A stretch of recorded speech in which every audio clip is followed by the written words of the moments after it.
let's see, I got brought up very religiously, Orthodox Judaism, which is major league religious and ritualistic. And I was firmly in the midst of it until I was about 14 or 15. And in retrospect, I thought nothing about the content up until then, and was just going through the rituals, and basically just trying to be a good boy.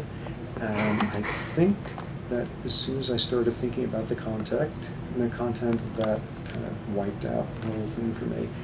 So since then, I've been completely incapable of religiosity of any sort, and I've been completely incapable of, I'd say, any sort of spirituality. And how did you sort of arrive at your views on spirituality? I don't know if I have any views. I'm just not capable of it. I recognize it supplies a great deal of solace to people, and often people of a fairly different background than the people for whom religiosity supplies solace.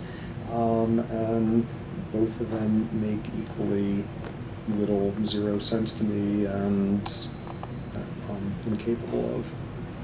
And could you elaborate upon your theory of schizotypals and how you believe they were allowed to thrive via religion or spirituality? Oh, I think it's just, your classic case in genetics, that a full-blown version, bad news, partial version, good news, and endless precedent for that in human genetic medicine. It's just that you look at classic schizotypals, and there's a remarkable overlap between that and shamanistic behavior. And this is not just some snotty scientist saying this. This has been said by anthropologists for almost a century, and by theologians as well in many cases.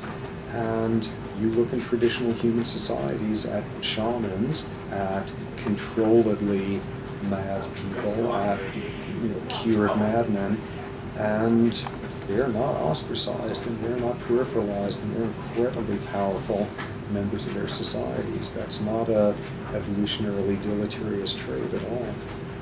It's sort of like malaria.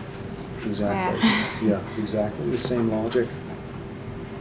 And what are some of the common responses you get year to your lecture? I would say about a quarter of the people are immensely excited and email me for months afterward about how it's like challenged their whole edifice of religiosity, and a quarter are like deeply upset and offended, either taking the form of being extremely upset with me, or about a week after they've safely graduated, sending me proselytizing books. And half the people basically say, well, okay, that's fine. What has to be on the final from it? And what prompts you to give this lecture? Well, if getting at sort of the whole thing of the course can't make any sense of us as humans without a biological context, we're kind of good at dealing with that in terms of hearing voices, or getting a neurological disorder or things of that sort. But if you really mean it, you need to go after like the stuff that people view as most central to what they're about. What sort of relationships and what forms of love are they capable of, what they think life is about, and what comes afterward. All of that stuff. If you can't apply that sort of thinking in that realm, why bother with this? And recognizing nonetheless that those are outposts where the amount of biology to go on is really, really scant at this point.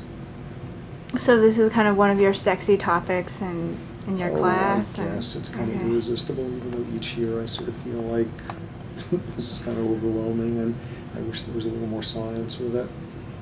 Oh, is this just your theory, or has this been shared by some of your colleagues?